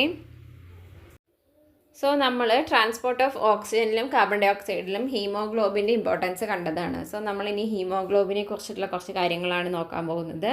haemoglobin എവിടെ ഉണ്ടാവുക എന്നുള്ളത് നമുക്ക് ഈ ഫിഗറിൽ നിന്ന് മനസ്സിലാവും. റെഡ് ബ്ലഡ് സെൽസ് ആണ് ഈ റെഡ് കളറിൽ ഡിസ്ക് പോലെ കാണുന്നത്, RBC. സോ അതിൻ്റെ ഉള്ളിൽ നോക്കൂ, അതിൻ്റെ ഉള്ളിൽ കുറേ ഡോട്ട് പോലെ കാണുന്നുണ്ട്. അതാണ് ഹീമോഗ്ലോബിൻ എന്ന് പറയുന്നത്. ഹീമോഗ്ലോബിനിൽ അറ്റാച്ചായിട്ട് ഓക്സിജൻ എവിടെ ഇരിക്കും? ഓക്സിജൻ ഇങ്ങനെ ഓരോ ഇതിൽ ഹീമോഗ്ലോബിൻ്റെ ഓരോ സ്റ്റാൻഡിലും അറ്റാച്ച് ചെയ്തിട്ടാണ് ഓക്സിജൻ ഇരിക്കുന്നത്. നോക്കൂ, RBC haemoglobin is A pigment in RBC. Haemoglobin എന്ന് പറയുന്നത് RBCയിലുള്ള ഒരു പിഗ്മെൻ്റ് ആണ്. സോ ഈ ഹീമോഗ്ലോബിനാണ് ഈ റെഡ് കളർ, RBCക്ക് റെഡ് കളർ കൊടുക്കുന്നത് ഹീമോഗ്ലോബിൻ എന്ന് പറയുന്ന ഈ ഒരു പിഗ്മെൻ്റ് ആണ്. സോ ഈ ഹീമോഗ്ലോബിൻ എന്ന് പറയുമ്പോൾ protein having iron as main component. Haemoglobin ഒരു പ്രോട്ടീനാണ്, അതിൻ്റെ മെയിൻ കമ്പോണൻറ്റ് എന്ന് പറയുന്നത് അയൺ ആണ്. ദെൻ ഒരു RBCയിൽ 270 മില്യൺ ഹീമോഗ്ലോബിൻ മോളിക്യൂൾസ് ഉണ്ടെന്നാണ് പറയുന്നത് ഒരു RBCയിൽ. Okay, then 1 haemoglobin molecule transport either 4 oxygen molecules or 4 carbon dioxide molecules. ഒരു ഹീമോഗ്ലോബിന് ഒരു സമയത്ത് 4 ഓക്സിജനുമായിട്ടോ അല്ലെങ്കിൽ 4 കാർബൺ ഡൈ ഓക്സൈഡുമായിട്ടോ ഇങ്ങനെ ബൈൻഡ് ചെയ്യാൻ പറ്റും. അപ്പോൾ 4 എണ്ണത്തിൻ്റെ ഒരേ സമയം ക്യാരി ചെയ്ത് കൊണ്ടുപോകാൻ ഒരു ഹീമോഗ്ലോബിന് പറ്റും. ഇനി ഫീമെയിൽസിലാണെങ്കിൽ നമുക്ക് ആവശ്യമായിട്ടുള്ള ഹീമോഗ്ലോബിൻ എന്ന് പറയുന്നത് 12 to 60 g/dl ആണ്.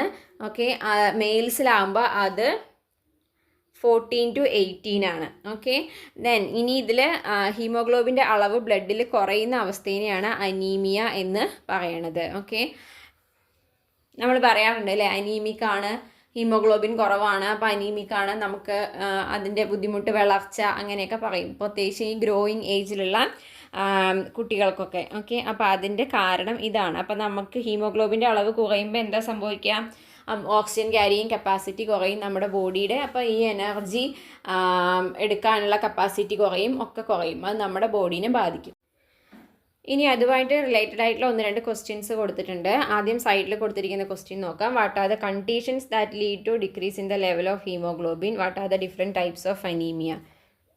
അപ്പോൾ എന്തുകൊണ്ടാണ് ഇങ്ങനെ അനീമിക് ആവുന്നത്, ഏതൊക്കെ ടൈപ്പ് അനീമിയാണ് ഉള്ളത് എന്നുള്ളതാണ്. ദെൻ അതേപോലെ തന്നെ ഇവിടെ ഒരു ക്വസ്റ്റ്യൻ കൂടി ഉണ്ട്. What are the healthy habits that can be followed to prevent anaemia? അപ്പോൾ ഈ 2 ക്വസ്റ്റ്യനെയും കൂടി ആൻസർ നമുക്ക് ഒരുമിച്ച് നോക്കാം. ഫസ്റ്റ് വൺ നോക്കൂ. അനീമിക് ആവുന്ന കണ്ടീഷൻ ഏതൊക്കെയാണെന്നാണ്. Decrease in haemoglobin can result from nutritional deficiencies. ഏതെങ്കിലും ന്യൂട്രീഷൻ്റെ ഡെഫിഷ്യൻസി, അതായത് ഇപ്പോൾ അയൺ ആയിരിക്കാം, വൈറ്റമിൻ B12, ഫോളേറ്റ്, ഇതൊക്കെ ഈ ഒക്കെ ന്യൂട്രിയൻസിൻ്റെ കുറവ് കാരണം ഹീമോഗ്ലോബിൻ്റെ ഇത് കുറയാറുണ്ട്. അതേപോലെ എന്തെങ്കിലും ഇഞ്ചുറിയോ അല്ലെങ്കിൽ മെൻസ്ട്രേഷനോ കാരണം ഒരുപാട് ബ്ലഡ് ലോസ് ഉണ്ടാകുമ്പോൾ അത് സംഭവിക്കും. അല്ലെങ്കിൽ എന്തെങ്കിലും കിഡ്നിയോ അല്ലെങ്കിൽ അങ്ങനെ ബോൺ മാരോ ഡിസോർഡേഴ്സോ അങ്ങനെയൊക്കെയുള്ള ക്രോണിക് ആയിട്ടുള്ള, അതായത് കുറച്ച് കണ്ടിന്യൂസ് ആയിട്ടുള്ള അസുഖങ്ങളുള്ള ആൾക്കാർക്കും അങ്ങനെ സംഭവിക്കാൻ സാധ്യതയുണ്ട്. പിന്നെ മെയിൻ ടൈപ്സ് ഓഫ് അനീമിയ എന്ന് പറയണത് iron deficiency anaemia, vitamin deficiency anaemia, anaemia of chronic disease, aplastic anaemia and sickle cell anaemia. ഇതൊക്കെയാണ് കോമൺ ടൈപ്സ് ഓഫ് അനീമിയ എന്ന് പറയുന്നത്. ഇനി അത് കൂടാതെ ഇത് പ്രിവെൻറ്റ് ചെയ്യാൻ വേണ്ടിയിട്ട്, ഇത് കുറച്ച് ഇമ്പോർട്ടൻ്റ് ആയിട്ടാണ്, ഇത് ക്വസ്റ്റ്യൻസ് ആയിട്ട് ചോദിക്കാൻ സാധ്യതയുണ്ട്. അതായത് അനീമിയ പ്രിവെൻറ്റ് ചെയ്യാൻ വേണ്ടി നമ്മൾ എന്തൊക്കെ ചെയ്യണം? Eat food rich in iron and B vitamins, vitamin ബിയും അതേപോലെ അയണുമുള്ള ആഹാരങ്ങൾ കൂടുതലായിട്ട് കഴിക്കുക. ഫ്രൂട്ട്സ്, വെജിറ്റബിൾസ്, അങ്ങനെ വൈറ്റമിൻ സി ഉള്ള ആഹാരങ്ങൾ കൂടുതൽ കഴിക്കുക. കാരണം വൈറ്റമിൻ സി ഉള്ളപ്പോഴാണ് അയൺ കൂടുതലായിട്ട് അബ്സോർബ് ചെയ്യുക. അയൺ നമ്മൾ കഴിച്ചാലും പോരാ, നമ്മുടെ ബോഡിക്ക് അതിനെ അബ്സോർബ് ചെയ്തെടുക്കാനുള്ള കപ്പാസിറ്റിയും കൂടി വേണം. അപ്പോൾ അതിന് നമുക്ക് വൈറ്റമിൻ സിയും ആവശ്യമുണ്ട്. പിന്നെ നമ്മുടെ ബോഡിയിൽ ആവശ്യത്തിന് ഇത് ഡയറ്റിലൂടെ, ഭക്ഷണത്തിലൂടെ കിട്ടുന്നില്ലെങ്കിൽ അത് നമ്മൾ എന്തെടുക്കുക? ഡോക്ടറുടെ നിർദ്ദേശപ്രകാരം സപ്ലിമെൻറ്റ്സ് എടുക്കുക, ഗുളികകൾ കഴിക്കുക. അതേപോലെ avoid drinking tea, coffee, cocoa with meals, അതൊക്കെ ഒഴിവാക്കുക. അപ്പോൾ അത് അയൺ അബ്സോർപ്ഷൻ കുറയ്ക്കും നമ്മുടെ ബോഡിയുടെ. അതുകൊണ്ടാണ് കുട്ടികൾക്കൊന്നും, ചെറിയ കുട്ടികൾക്ക്, തീരെ ചെറിയ കുട്ടികൾക്ക് ഒരു 10-12 വയസ്സ് വരെയൊന്നും ചായ, കാപ്പി ഇതൊന്നും കുടിക്കാൻ കൊടുക്കരുതെന്ന് പറയും. കാരണം അതിൽ കഫീനൊക്കെ അടങ്ങിയിട്ടുണ്ട്. സോ അവരുടെ ബോഡിക്ക് എന്ത് ചെയ്യാൻ പറ്റില്ല? അയൺ അബ്സോർബ് ചെയ്തെടുക്കാനുള്ള കഴിവ് കുറയും. അപ്പോൾ അവർ ഭക്ഷണം അതിനനുസരിച്ച് കഴിക്കുന്നുണ്ടെങ്കിലും അത് അവരുടെ ശരീരത്തിൽ ബ്ലഡിലേക്ക് വലിച്ചെടുക്കാൻ ബോഡിക്ക് പറ്റാതെ വരും. അതുകൊണ്ടാണ് അങ്ങനെ പറയുന്നത്. ഓക്കെ, ഇനി നമുക്ക് മറ്റ് ചില ജീവികളിലുള്ള റെസ്പിറേഷൻ പ്രോസസ്സാണെന്ന് നോക്കാനുള്ളത്. The respiratory process in organisms which use oxygen for respiration is similar to that of human beings. However, there are differences in gaseous exchange and transportation. അപ്പോൾ ഓക്സിജൻ ഉപയോഗിച്ച് റെസ്പിറേഷൻ നടത്തുന്ന ജീവികളിലൊക്കെ പ്രോസസ്സ് ഏകദേശം സിമിലർ ആയിട്ടാണ് നടക്കുന്നത്. But അതിൻ്റെ gaseous exchange നടക്കുന്ന ഏത് സ്ഥലത്തു കൂടെയാണ്, ഏത് പ്രതലത്തിലൂടെയാണ് നടക്കുന്നത്, അതേപോലെ അതിൻ്റെ ട്രാൻസ്പോർട്ടേഷൻ എങ്ങനെയാണ് എന്നുള്ളതൊക്കെ വ്യത്യസ്തമായിരിക്കും. Respiratory surface are different in various organisms. അതായത് ഇപ്പോൾ ഹ്യൂമൻ ബീയിങ്സിൽ ലങ്സിലാണെങ്കിൽ എല്ലാ ഓർഗാനിസത്തിനും ലങ്സ് എന്ന് പറയുന്ന ഒരു ഓർഗൻ ഉണ്ടാവണമെന്നില്ല. പലതിനും പല രീതിയിലാണ് ആ ഒരു ഗ്യാസ് എക്സ്ചേഞ്ച് ബോഡിയിൽ നടക്കുന്നത്. കുറച്ച് എക്സാമ്പിൾസ് ഇവിടെ കൊടുത്തിട്ടുണ്ട്. അമീബയുടെ നോക്കൂ. അമീബ എന്ന് പറഞ്ഞ ഒരു സിംഗിൾ സെൽഡ് ഓർഗാനിസമാണ്. അതിൻ്റെ സ്ട്രക്ചർ എന്ന് പറയുന്നത് വളരെ സിമ്പിളാണ്. അതിൻ്റെ സെൽ മെമ്പറൈനിലൂടെ ഡയറക്റ്റ് ആയിട്ടാണ് ഈ ഗ്യാസ് എക്സ്ചേഞ്ച് നടക്കുന്നത്. ഓക്സിജൻ അകത്തേക്ക് കയറുന്നു ആൻഡ് കാർബൺ ഡൈ ഓക്സൈഡ് പുറത്തേക്ക് പോകുന്നു. അങ്ങനെയാണ് അമീബ. എങ്കിൽ എർത്ത് വേമിൽ നോക്കൂ. എർത്ത് വേമിൻ്റെ സ്കിന്നിലൂടെയാണ് എന്ത് നടക്കുന്നത്?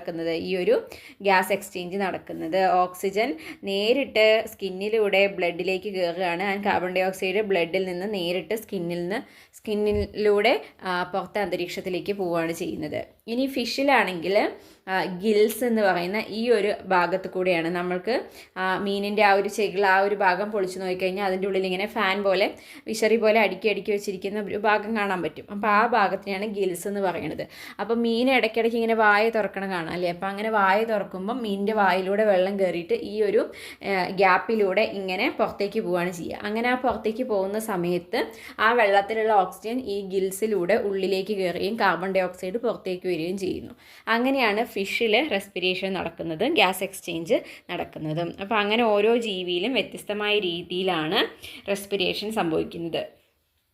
Now you have understood that the cellular respiration in plant is similar to that of human beings. They do not have respiratory system or separate organs for transport of gases.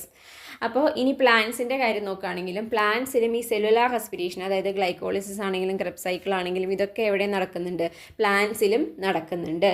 പക്ഷേ ഇവിടെ എന്തില്ല, പ്ലാന്റ്സിൻ്റെ respiratory സിസ്റ്റമോ അല്ലെങ്കിൽ പ്രത്യേകിച്ച് organo അങ്ങനെയുള്ള കാര്യങ്ങളൊന്നും നടക്കുന്നില്ല. അപ്പോൾ അതിന് പകരമായിട്ട് ഈ ഗ്യാസ് എക്സ്ചേഞ്ചിന് വേണ്ടിയിട്ട് ലീഫിൽ, സ്റ്റെമ്മിൽ, അതേപോലെ റൂട്ടിലൊക്കെ ചില പ്രത്യേക ഭാഗങ്ങളുണ്ട്. ഓക്സിജനും കാർബൺ ഡൈ ഓക്സൈഡിനും ഒക്കെ അങ്ങോട്ടും ഇങ്ങോട്ടും പോകാൻ വേണ്ടിയിട്ടുള്ള ചില മെത്തേഡുകൾ പ്ലാന്റിൽ ഉണ്ട്. അതെന്തൊക്കെയാണെന്നാണ് ഇവിടെ കൊടുത്തിരിക്കുന്നത്. ലീഫിലുള്ളതിനെക്കുറിച്ചൊക്കെ നിങ്ങൾ ഓൾറെഡി പഠിച്ചിട്ടുണ്ടാവും. അതിൻ്റെ പേരെന്താണ്? That is stomata. The small pores on the surface of leaves and young stems. ലീവ്സിലും അതേപോലെ ഗ്രീൻ കളറുള്ള യങ് ആയിട്ടുള്ള സ്റ്റെമ്മുകളിലും ഒക്കെ ഇതുപോലുള്ള സ്പെഷ്യലൈസ്ഡ് പോസ് ഉണ്ട്. അതിൻ്റെ പേരാണ് എന്ത്? സ്റ്റൊമാറ്റ എന്ന് പറയുന്നത്. സ്റ്റൊമാറ്റയിലൂടെ കൂടി ഓക്സിജൻ ഉള്ളിലേക്ക് കയറുന്നു, കാർബൺ ഡൈ ഓക്സൈഡ് അകത്തേക്ക് പോകുന്നു. അങ്ങനെ അവിടെയും റെസ്പിറേഷന് വേണ്ടിയിട്ടുള്ള ഗ്യാസ് കിട്ടുന്നുണ്ട്. ഇനി അതേപോലെ തന്നെ മെച്യൂർ സ്റ്റെമ്മിലും അതേപോലെ റൂട്ടിലും ഒക്കെ ഉള്ളതാണ് ലെൻഡി സെൽസ്. അതായത് മെച്യൂർ ആയിട്ടുള്ള നല്ല കട്ടിയുള്ള സ്റ്റെമ്മിൻ്റെ ഭാഗത്ത് അതിൻ്റെ പുറമേയുള്ള തൊലി ഭാഗത്ത് ഇതുപോലെ ചില ഓപ്പണിങ്ങുകൾ ഉണ്ടാകും. അപ്പോൾ ആ ഓപ്പണിങ്ങിലൂടെ ഓക്സിജൻ ഉള്ളിലേക്ക് കയറുകയും കാർബൺ ഡൈ ഓക്സൈഡിന് പുറത്തേക്ക് പോവുകയും ചെയ്യാൻ പറ്റും. അതിൻ്റെ പേരാണ് ലെൻഡി സെൽസ്. ഇനി റൂട്ടിലാണെന്നുണ്ടെങ്കിലോ, റൂട്ടിലും എന്ത് നടക്കാനുണ്ട്? ചെറിയ രീതിയിൽ ഗ്യാസ് എക്സ്ചേഞ്ച് നടക്കാൻ വേണ്ടിയിട്ട് എന്ത് സംഭവിക്കും? ഈ എയർ, സോയിൽ പാർട്ടിക്കിൾസിൻ്റെ ഇടയിലുള്ള, അതായത് മണ്ണിൻ്റെ ഇടയിലുള്ള ഭാഗത്തു നിന്നുള്ള കാർബൺ ഡൈ ഓക്സൈഡും ഓക്സിജനും എന്ത് ചെയ്യുന്നുണ്ട്? അവിടെയും ചെറിയ രീതിയിൽ ട്രാൻസ്പോർട്ടേഷൻ നടത്തുന്നുണ്ട് ത്രൂ റൂട്ട് സെൽസ്, റൂട്ടിലുള്ള സെല്ലുകൾ വഴി. അപ്പോൾ ഈ രീതിയിലൊക്കെ പ്ലാന്റ്സിന് എന്ത് കിട്ടുന്നുണ്ട്? ഓക്സിജൻ കിട്ടുന്നുണ്ട്, കാർബൺ ഡൈ ഓക്സൈഡ് പുറത്തേക്കും വിടുന്നുണ്ട്. പിന്നെ നമുക്ക് അറിയാവുന്ന കാര്യമാണ് എന്ത് നടക്കുന്നുണ്ട്? പ്ലാന്റ്സിലെ ഫോട്ടോസിന്തസിസിൻ്റെ ഒരു പ്രോഡക്റ്റാണ് ഓക്സിജൻ എന്ന് പറയുന്നത് അല്ലേ. ആൻഡ് ഫോട്ടോസിന്തസിസ് നടത്തണമെങ്കിൽ പ്ലാന്റ്സിന് എന്താ ആവശ്യമുണ്ട്? കാർബൺ ഡൈ ഓക്സൈഡ് ആവശ്യമുണ്ട്. ഇനി ഈ ഫോട്ടോസിന്തസിസ് കൂടുതലും ഏത് സമയത്താണ് നടക്കുക? ഡേ ടൈമിലാണ് നടക്കുക അല്ലേ. അപ്പോൾ ഈ റെസ്പിറേഷൻ എന്ന് പറയുന്ന പ്രോസസ്സ് ഡേയും നൈറ്റും കണ്ടിന്യൂസ് ആയിട്ട് ഇങ്ങനെ നടന്നുകൊണ്ടിരിക്കുകയാണ്. അതിപ്പോൾ അനിമൽസിലെ പോലെ തന്നെ പ്ലാന്റ്സിലും ഡേ നൈറ്റായിട്ട് കണ്ടിന്യൂസ് ആയിട്ട് ഈ ഒരു റെസ്പിറേഷൻ പ്രോസസ്സ് നടക്കുന്നുണ്ട്. ഇനി പകൽ സമയത്താണെങ്കിൽ പ്ലാന്റ് സെൽസിന് ആവശ്യമായിട്ടുള്ള ഓക്സിജൻ എന്ന് പറയുന്നത് ഫോട്ടോസിന്തസിസിൻ്റെ പ്രോഡക്റ്റായിട്ട് കിട്ടും. അപ്പോൾ ഈ ഫോട്ടോസിന്തസിസിൻ്റെ പ്രോഡക്റ്റായിട്ട് കിട്ടുന്ന ഓക്സിജൻ പ്ലാന്റ് റെസ്പിറേഷന് വേണ്ടി ഉപയോഗിക്കും, ബാക്കിയാണ് പുറത്തേക്ക് വിടുന്നത്. അതേപോലെ തന്നെ പ്ലാന്റ്സിൽ റെസ്പിറേഷൻ നടക്കുമ്പോൾ എന്തുണ്ടാവും? കാർബൺ ഡൈ ഓക്സൈഡ് ഒരു പ്രോഡക്റ്റായിട്ടുണ്ടാവും. ഈ കാർബൺ ഡൈ ഓക്സൈഡ് പ്ലാന്റ് എന്തിനു വേണ്ടി ഉപയോഗിക്കും? ഫോട്ടോസിന്തസിസിന് വേണ്ടി ഉപയോഗിക്കും. ഓക്കെ, എന്നിട്ട് എക്സസ് ആയിട്ട് ആവശ്യമുള്ളത്, അതായത് റെസ്പിറേഷൻ നടന്നിട്ടുള്ള കാർബൺ ഡൈ ഓക്സൈഡ് മതിയാവില്ല ഫോട്ടോസിന്തസിസിന് വേണ്ടിയിട്ട്. അപ്പോഴാണ് പുറത്തുനിന്ന് കാർബൺ ഡൈ ഓക്സൈഡ് അബ്സോർബ് ചെയ്യുന്നത്. ഓക്കെ, അപ്പോൾ അതിനെക്കുറിച്ച് ഇവിടെ പറഞ്ഞിട്ടുള്ള കാര്യങ്ങൾ നോക്കൂ. Stomata remain open in daytime and close at night. During the day, photosynthesis and respiration takes place simultaneously in the mesophyll cells of leaves. അപ്പോൾ സ്റ്റൊമാറ്റ എന്ന് പറയുന്നത് ഡേ ടൈമിൽ ഓപ്പൺ ആയിരിക്കും, അതേപോലെ നൈറ്റ് ടൈമിൽ ക്ലോസ് ആയിട്ടായിരിക്കും ഉണ്ടാവുക. ഇനി ഡേ ടൈമിൽ ഫോട്ടോസിന്തസിസും റെസ്പിറേഷനും ഒരേപോലെയാണ് മീസോഫിൽ സെൽസിൽ നടക്കുക. അതായത് ലീഫിലുള്ള ഔട്ടർ ഭാഗത്തുള്ള സെൽസിനെയാണ് മീസോഫിൽ സെൽസ് എന്ന് പറയുന്നത്. Since the rate of photosynthesis is high during the day, oxygen formed is used for respiration and excess oxygen is expelled. അപ്പോൾ ഡേ ടൈമിൽ ഫോട്ടോസിന്തസിസ് നടന്നിട്ട് ഉണ്ടാകുന്ന ഓക്സിജൻ്റെ ഒരു ഭാഗം റെസ്പിറേഷൻ ഉപയോഗിക്കുന്നു, ബാക്കിയുള്ളതാണ് പുറത്തേക്ക് വിടുന്നത്. Then CO2 formed as a result of respiration is utilized for photosynthesis and the insufficient CO2 is received from the atmosphere. Respiration നടന്നിട്ടുണ്ടാകുന്ന കാർബൺ ഡൈ ഓക്സൈഡിനെ ഫോട്ടോസിന്തസിസിന് വേണ്ടി ഉപയോഗിക്കുന്നു, വീണ്ടും ആവശ്യമുള്ളത് അന്തരീക്ഷത്തിൽ നിന്നും അറ്റ്മോസ്ഫിയറിൽ നിന്നും റിസീവ് ചെയ്യുന്നു. ഇനി നൈറ്റ് ടൈമിലാണെങ്കിലോ, നൈറ്റ് ടൈമിൽ സ്റ്റൊമാറ്റ എന്തായിരിക്കും? ക്ലോസ് ആയിരിക്കും. അപ്പോൾ exchange of respiratory gases takes place through diffusion. അങ്ങനെ നൈറ്റ് ടൈമിൽ സ്റ്റൊമാറ്റയൊക്കെ ക്ലോസ് ആയിരിക്കുന്നതുകൊണ്ട് തന്നെ സെല്ലുകളിൽ നിന്ന് ഡിഫ്യൂഷൻ വഴിയാണ് എയറിൽ നിന്നുള്ള ഓക്സിജനൊക്കെ റെസ്പിറേഷന് വേണ്ടിയിട്ട് സ്വീകരിക്കുന്നത്. ഓക്കെ, ഇതൊക്കെയാണ് പ്ലാന്റ്സിനെ കുറിച്ചുള്ള ഭാഗം. ഈ ഭാഗത്തുനിന്നും ക്വസ്റ്റ്യൻ ചോദിക്കാൻ സാധ്യതയുണ്ട്. സോ ആ ഭാഗം നോട്ട് ചെയ്ത് വയ്ക്കാം. സോ നമ്മൾ പ്ലാന്റ്സും കഴിഞ്ഞ് കഴിഞ്ഞാൽ പിന്നെ പറഞ്ഞിരിക്കുന്നത് ലാക്ടോബാസിലസ് ബാക്ടീരിയ അതുപോലെ ഈസ്റ്റ്, ഈ 2 ഓർഗാനിസത്തിൻ്റെയും ഒരു റെസ്പിറേഷൻ പാറ്റേൺ എങ്ങനെയാണെന്നാണ് ഇവിടെ കൊടുത്തിരിക്കുന്നത്. നോക്കൂ, അത് മേജറായിട്ടുള്ള ഡിഫറൻസ് എന്ന് പറയുന്നത് ഇതെന്താണ്, ഇത് അനേറോബിക് റെസ്പിറേഷനാണ്. അതായത് ഇവിടെ ഓക്സിജൻ്റെ പ്രസൻസ് ആവശ്യമില്ല. നമ്മൾ ഇതുവരെ കണ്ട നമ്മുടെ, അതായത് ഹ്യൂമൻ ബീയിങ്സിലാണെങ്കിലും നമ്മൾ നേരത്തെ പറഞ്ഞ ഓർഗാനിസത്തിലാണെങ്കിലും പ്ലാന്റ്സിലാണെങ്കിലും ഒക്കെ എന്താണ്, എയറോബിക് റെസ്പിറേഷനാണ്. ഇവിടെ അത് അനേറോബിക് റെസ്പിറേഷനാണ്. വ്യത്യാസം എന്ന് പറയുന്നത് ഓക്സിജൻ്റെ ആവശ്യം വരുന്നില്ല. നോക്കൂ ഇവിടെ എന്താ സംഭവിക്കുന്നതെന്ന്. ലാക്ടോബാസിലസ് ബാക്ടീരിയയിൽ ഗ്ലൂക്കോസ് എന്തായിട്ട് വരുന്നു, പൈറൂവിക് ആസിഡായിട്ട് മാറുന്നു. അപ്പോൾ ഈ പ്രോസസ്സ് ഏതാണ്, ഇത് ഗ്ലൈക്കോളിസിസ് ആണ് അല്ലേ. ആൻഡ് അവിടെ എന്ത് സംഭവിക്കുന്നുണ്ട്, 2 ATPയും ഉണ്ടാകുന്നുണ്ട്. സോ ഫസ്റ്റ് സ്റ്റെപ്പ് സിമിലർ ആണ്. ഇനി പൈറൂവിക് ആസിഡ് ഉണ്ടായിക്കഴിഞ്ഞാൽ അതെന്തായിട്ടാണ് മാറുന്നത്, ലാക്റ്റിക് ആസിഡായിട്ടാണ് മാറുന്നത്. കാർബൺ ഡൈ ഓക്സൈഡും വാട്ടറുമായിട്ട് മാറുന്നില്ല, പകരം ഇവിടെ ലാക്റ്റിക് ആസിഡായിട്ടാണ് മാറുന്നത്. കാരണം ഇവിടെ ഇവർ എന്തുപയോഗിക്കുന്നില്ല, ഓക്സിജൻ ഉപയോഗിക്കുന്നില്ല. ഓക്കെ, അപ്പോൾ ക്രെബ്സ് സൈക്കിളിൻ്റെ വ്യത്യാസമുണ്ട്. ക്രെബ്സ് സൈക്കിൾ മറ്റേ പ്രോസസ്സിലല്ല ഇവിടെ നടക്കുന്നത്. ഇനി ഈസ്റ്റിലാണെങ്കിൽ എന്താ സംഭവിക്കണേ നോക്കൂ, ഇതേപോലെ തന്നെ ഗ്ലൈക്കോളിസിസ് ഫസ്റ്റ് സ്റ്റെപ്പ് സിമിലർ ആണ്, ഗ്ലൈക്കോളിസിസ് നടക്കുന്നുണ്ട്. അതിനുശേഷം പൈറുവിക് ആസിഡ് എന്തായിട്ട് മാറുന്നു, alcohol and carbon dioxide ആയിട്ടാണ് മാറുന്നത്. അവിടെയും ഓക്സിജൻ എന്താ വരുന്നില്ല, ഉപയോഗിക്കപ്പെടുന്നില്ല. അപ്പോൾ അവിടെ ആൽക്കഹോളും കാർബൺ ഡൈ ഓക്സൈഡുമാണ് ഉണ്ടാകുന്നത്. സോ അതാണ് ഡിഫറൻസ്. ഇവിടെ അനേറോബിക് റെസ്പിറേഷനാണ്. നമ്മളടക്കമുള്ള ബാക്കി മൾട്ടിസെല്ലുലാർ ഓർഗാനിസംസിലൊക്കെ എന്താണ് വരുന്നത്, അവിടെ എയറോബിക് റെസ്പിറേഷനാണ് സംഭവിക്കുന്നത്. കുറച്ച് ഇൻഡിക്കേറ്റേഴ്സ് അവിടെ കൊടുത്തിട്ടുണ്ട്. സോ അതിൽ എന്താ പറയണതെന്ന് വെച്ചാൽ, നമ്മളിപ്പോൾ പഠിച്ച ഈസ്റ്റും അതേപോലെ ബാക്ടീരിയയും അല്ലാതെ നമ്മൾ നേരത്തെ പഠിച്ച ഓർഗാനിസം തമ്മിലുള്ള ഒരു കമ്പാരിസൺ ആണ് ചോദിക്കുന്നത്. അതായത് എയറോബിക് റെസ്പിറേഷനും അനേറോബിക് റെസ്പിറേഷനും ഉള്ള അത് തമ്മിലുള്ള ഒരു വ്യത്യാസം. അതായത് ഓക്സിജൻ ആവശ്യമുള്ള റെസ്പിറേഷനും ഓക്സിജൻ ആവശ്യമില്ലാത്തതും. അപ്പോൾ ഇപ്പം നമ്മൾ പഠിച്ചത് എന്താണ്, അനേറോബിക് റെസ്പിറേഷൻ്റെ സ്റ്റെപ്സ് ആണ് പറഞ്ഞത്. അപ്പോൾ റിക്വയർമെൻറ്റ് ഓഫ് ഓക്സിജൻ എന്ന് പറയുമ്പോൾ നോക്കൂ, അനേറോബിക് റെസ്പിറേഷന് ഓക്സിജൻ ആവശ്യമില്ല. അതേസമയം നമ്മൾ നേരത്തെ പഠിച്ച ഓർഗാനിസത്തിന് എയറോബിക് റെസ്പിറേഷന് ഓക്സിജൻ ആവശ്യമുണ്ട്. പിന്നെ സിമിലാരിറ്റീസ് ആൻഡ് ഡിഫറൻസസ് ചോദിച്ചിട്ടുണ്ട്. നമ്പർ ഓഫ് ATPയോ, ഇവിടെയാണെങ്കിൽ അനേറോബിക് റെസ്പിറേഷനിൽ 2 ATP മാത്രമാണ് ഉണ്ടായിട്ടുള്ളൂ. അതേസമയം മറ്റതിൽ എത്ര ഉണ്ടായിട്ടുണ്ട്, 30 ATP ഉണ്ടായിട്ടുണ്ടായിരുന്നു. ഓക്കെ, സോ ഇതിന് നമുക്കൊരു എയറോബിക്കിൻ്റെ അനേറോബിക്കിൻ്റെ ഒരു കമ്പാരിസൺ ആയിട്ട് ചെയ്യാം. സോ ഞാനൊരു ടേബിൾ കാണിക്കാം. അപ്പോൾ നിങ്ങൾക്ക് അതിലെ പോയിൻറ്റ്സ് നോക്കിയിട്ട് ആ ഒരു കമ്പാരിസൺ മനസ്സിലാക്കാൻ പറ്റും. ഈ ഒരു ടേബിൾ നോക്കൂ. അപ്പോൾ പ്രസൻസ് ഓഫ് ഓക്സിജൻ എയറോബിക്കിലും അനേറോബിക്കിലും എങ്ങനെയാണ് വരിക, എയറോബിക്കിൽ പ്രസൻസ് ഓഫ് ഓക്സിജനിലാണ് നടക്കുക, മറ്റത് അനേറോബിക്കിൽ ആബ്സെൻസ് ഓഫ് ഓക്സിജൻ ആണ്.